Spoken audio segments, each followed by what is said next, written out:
I have been doing this podcast for 2 years now. We are on the seventh season. Oh, and I just feel like how nice would it be to discuss myself, where I am with reading, where I am with this podcast, where I am with myself in the world, like just do a reintroduction kind of. And who better to interview me than my sister, Darren, who has been a guest on this podcast, who has helped me interview different authors on this podcast, I was your first ever guest on this and my podcast. first ever guest. So, Darren, thanks for being here. Thank you for having me. Without further ado, take it away. All right. Well, like you said, it's been 2 years, 7 seasons. That's wild. And Crazy. let me just start by saying I am so incredibly proud of you, and I Oh, am so impressed by you, and I continue to be so impressed by you. thank you. My hope is to get you to cry today. No, I put my So, makeup. so let's start with how did all of this come to be? The Unofficial Book Club podcast, as well as social media, book talk. I know you started with a presence on social media as well. Mhm. How did this even come up? How did this idea come to you? Well, I always wanted to do a podcast. I just think it's a really cool outlet. So I think it's a very more relaxed version. I like wasn't gonna do a bunch of episodes on YouTube with like a lot of content in that way. And I love podcasts myself. I love listening to them. I feel like they reach a lot of audiences because all you have to do is like put in headphones and lose yourself in them. And during the pandemic, I was obsessed with true crime podcasts, but I like that wasn't something I was going to do. And I've always loved to read. And maybe I like the sound of my own voice, who knows? But I thought, why not combine those two? And then, especially because I thought about this during the pandemic, but it didn't like come to fruition until afterwards. At that point, I was starting to go back out into the world like everybody else was. I was reevaluating the way that I, communicate with other people, the way that I socialize because we were in a lockdown for so long. And so I wanted to combine those two things. And I was like, how do I do that? And truthfully, one of my best friends and my roommate said, well, when people have a book club, don't they like only talk about the book 50% of the time anyway? And I was like, that's funny. So it is. It's an unofficial book club where we talk about, your life and who you are as a person, as well as books that you read. And so this is the unofficial book club where life and stories meet. Yeah, and I mean, just like you said, book clubs, it's a running joke of like, what do you actually talk about in book club? You Yeah. don't actually talk about the book. You talk about a chapter, maybe, if Yeah. everyone read it. And then everything else is about either drama, gossip, life, Yeah. and just what's going on. And I've always loved that about your podcast and your interviews is that you don't only focus on books. Yeah. It is obviously about books. That's why we're all here. We love reading, Yeah. obviously. But I remember when you pitched the idea to me and brought up that you wanted to interview me and you were asking me about happiness and about life and all these other things. Because personally, for me, reading is something that makes me happy. So it does kind of coincide and the two worlds collide in a really nice way. And you've brought that together really nicely. Oh, thank you. I also didn't like when I first started out, I was just interviewing my friends and family Mhm. and people that I met, coworkers, et cetera, and just people I wanted to get to know better. And I thought were interesting on so many levels to have.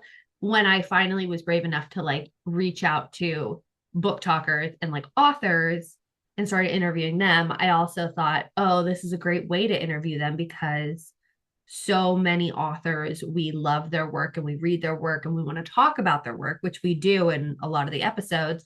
And then we also talk about like their love for reading and what they're interested in as individuals. And that's really interesting from a reader's perspective. But then I also wanted to get to know them as people, like they're people as well as authors and writers. And I wanted to know who they were because I think that gives you a little bit more insight into them, their mind, and everything, even when you're like reading their books. So, So it's really cool with your podcast to actually be able to get to know these people.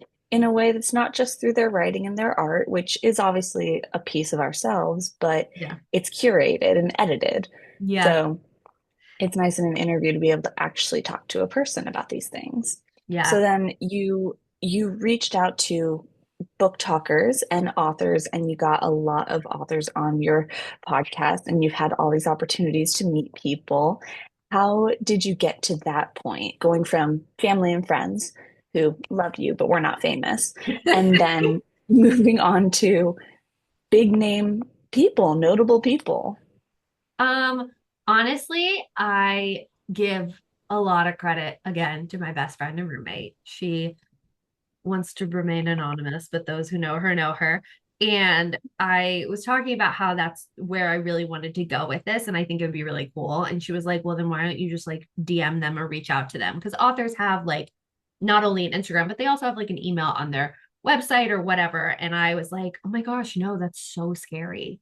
Like, it's so, I don't know. What if they say no? And it's like, well, what if they say no? That's the worst they can say is no. So, of course, like, I've gotten no's from different people that are like very well known and do not have the time for me, but or are not in the market for like doing any press or anything like that. But then I started by reaching out to book talkers. So the first people I reached out to were Chris and Mads, shout out, and they said yes. And I had a lovely time with them, and it was so wonderful. And they, them saying yes gave me the confidence to like reach out to other people. One of them being Ellie Marney, who's like one of my favorite authors, and I love her books. And chatting with her was incredible. And then the more time people said yes, the more I gain the confidence to reach out to others. And like everything in life, the worst they can say is no. So, Right. And it's not going to happen till you make it happen. So, truthfully, like taking that first step, taking yeah. the jump.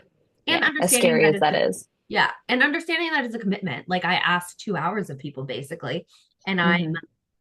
very conscious of that. And so I like to, make sure that it's a great environment for them. I also want to like advertise their books because I don't usually read or interview people. I don't usually interview people unless I liked their books or I think their books are really great or other people would like them. So like I think it's worth posting about and they deserve that and they give me even an ounce of their time. I'm very thankful.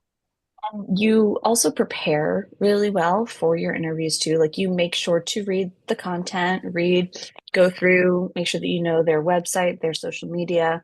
You do your research. You prep. You do the work. Hmm. So, what is that process like before you get into an interview?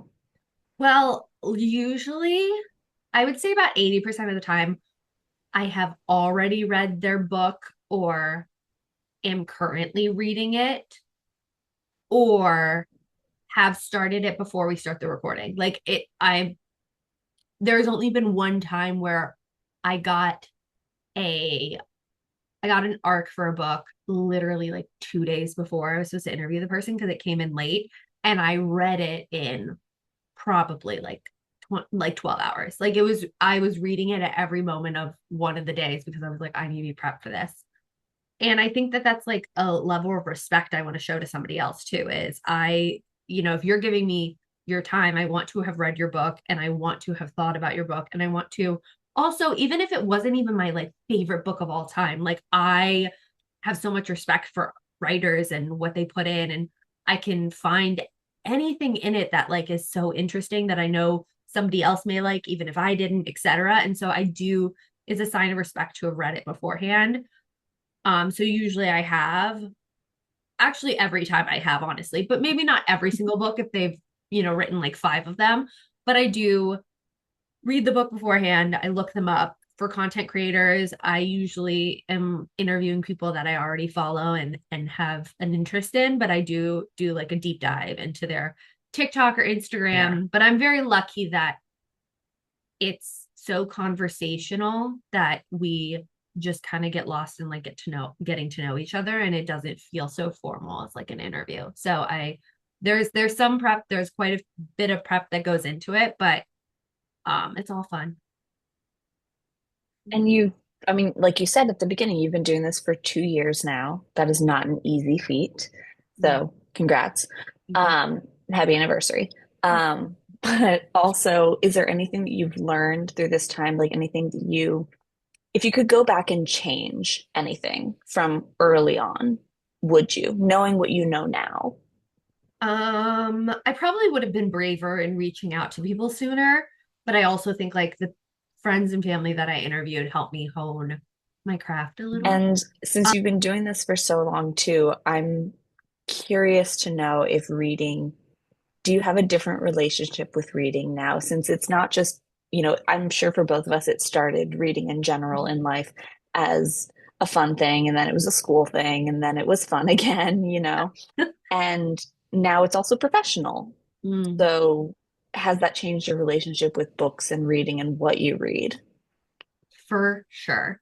And I'm still trying to find the balance of that because I never want to lose my love for this as a hobby, but I have, but if like the podcast and this world is something I want to continue in, I do have to do work in it in some capacity. And so I think about this a lot actually recently where, pre this and pre like book talk and everything when I was just reading for myself and like was talking to nobody about books and just did it as like a hobby to pass time. I was literally walking around my library and I would pick books based on just the fact that I was browsing in a library and I would read them all and I was reading probably the same amount. So it was a lot. And it was just very easy and relaxing. And like I didn't have any preconceived notions of what the books were about because I wasn't really picking up like the most famous ones or anything like that.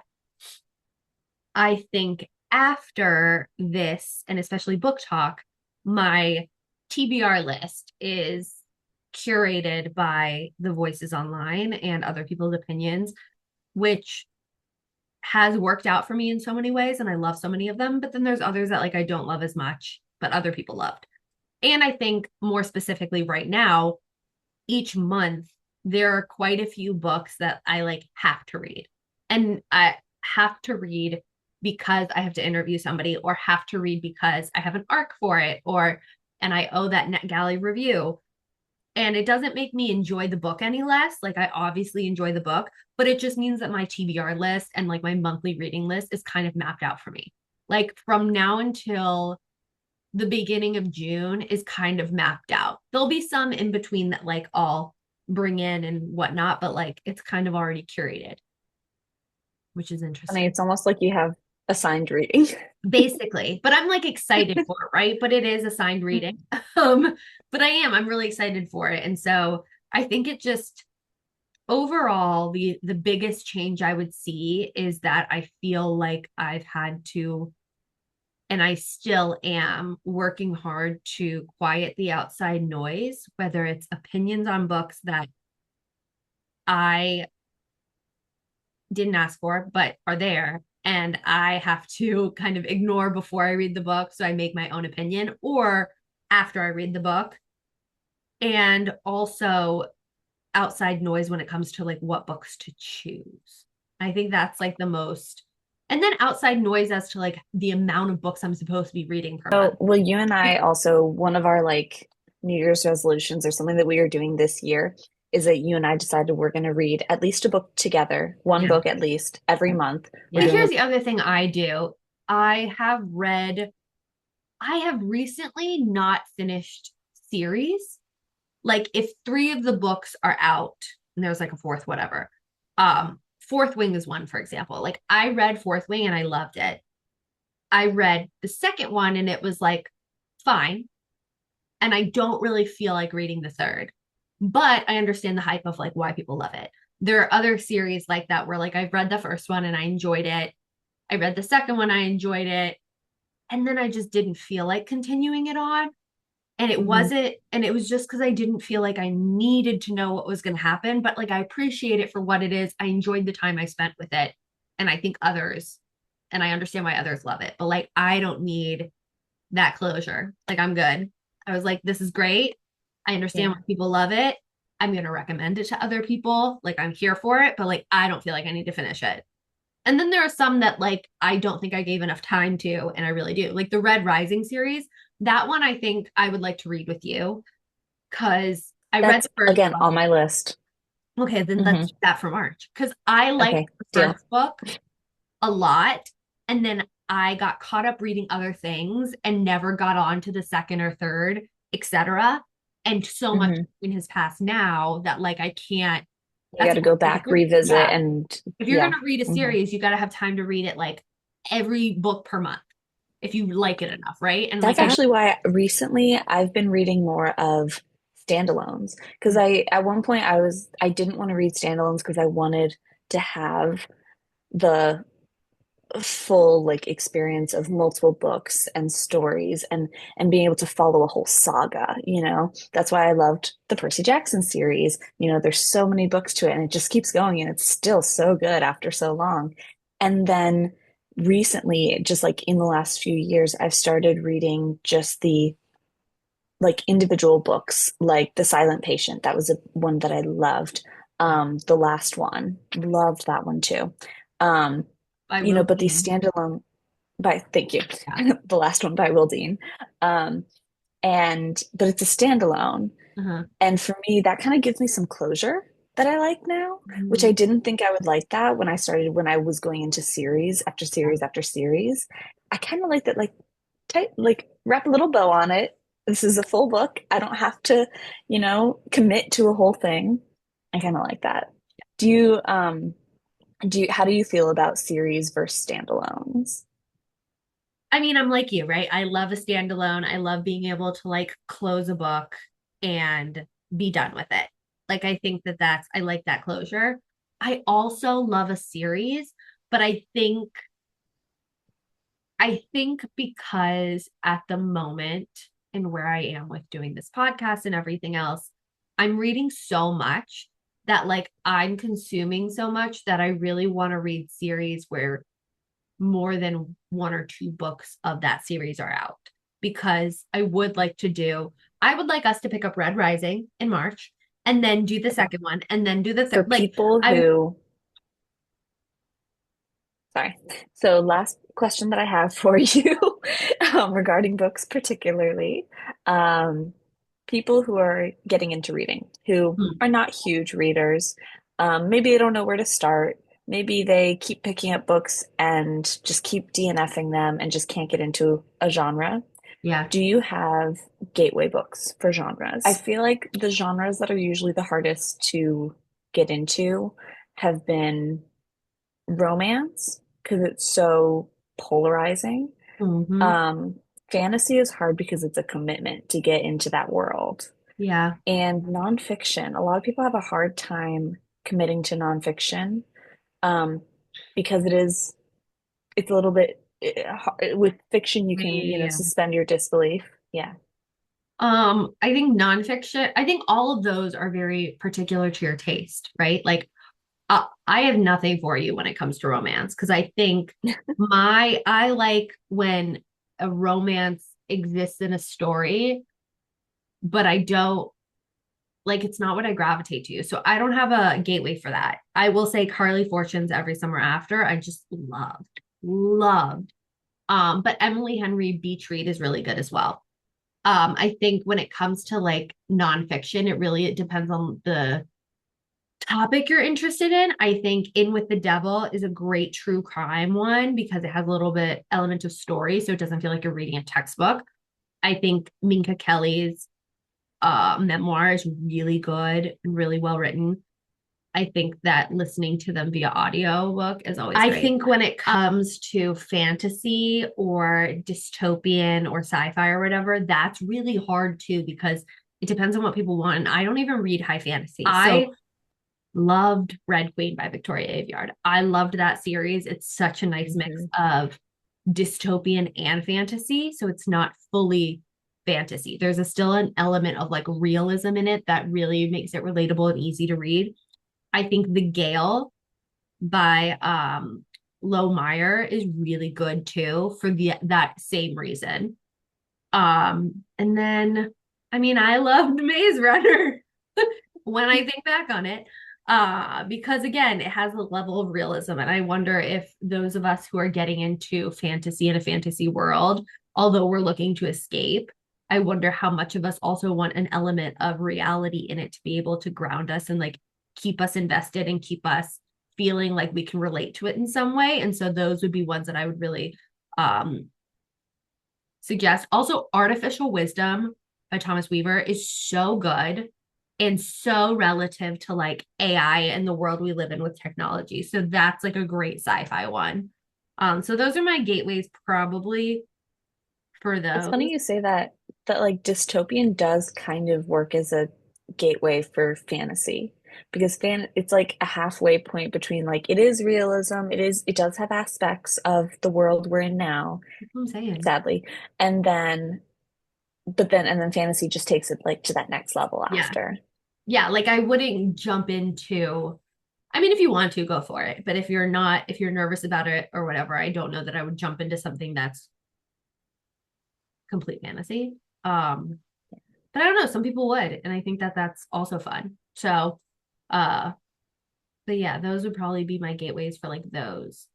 My gateways for a Okay. mystery or thriller that you didn't ask for, but I love Sorry. mysteries and thrillers. Those are easy for me to get They're into. so I easy. don't need a Like gateway. I think the last one by Will Dean is a great So gateway because good. it's so creative and interesting of a premise and Hmm. very niche while also keeps you captivated.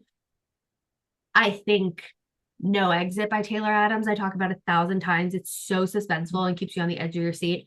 I think the other thing is, I think in every genre, if you want a gateway, and I don't know if this will work for everybody, but if you want a gateway because you're not used to reading all the time, YA or new adult is a great way to do that because it is quicker. It's usually more fast paced. It's usually, Yeah. It's not so um, heavy. it's not so heavy and it's Hmm. not so like heavily written either, like difficultly written that like you really just get to enjoy it and be immersed in Yeah. it. So I think even when you're looking at like a fantasy novel, looking at a YA fantasy is probably easier for you to get into, like Legendborn or Caraval. I think when it comes to mystery Yeah. and thrillers, I'm that's reading another Caraval one. right now. Caraval's so good. Love. That's another one for mysteries and thrillers, like A Good Girl's Guide to Murder by Holly Jackson. So good. Yeah. So everybody loves the Netflix show. Read the book. The Amateurs by Sarah Shepard. We all loved Pretty Little Liars when she came out with that show. So Ellie Marney's None Shall Sleep. Like there's it's just it's I think the anything in the YA or new adult is like a great gateway to any genre. Yeah, I agree. I mean, YA in general, like you still get the important topics, Mm-hmm. like you still get important relationships and dynamics between characters. And then also, if you're dealing with YA fantasy, you get the magic systems, you get all these extra things without having to commit your mind too much. Yeah, Yeah, yeah, that would be I my agree. suggestion. Okay, I agree. Mhm.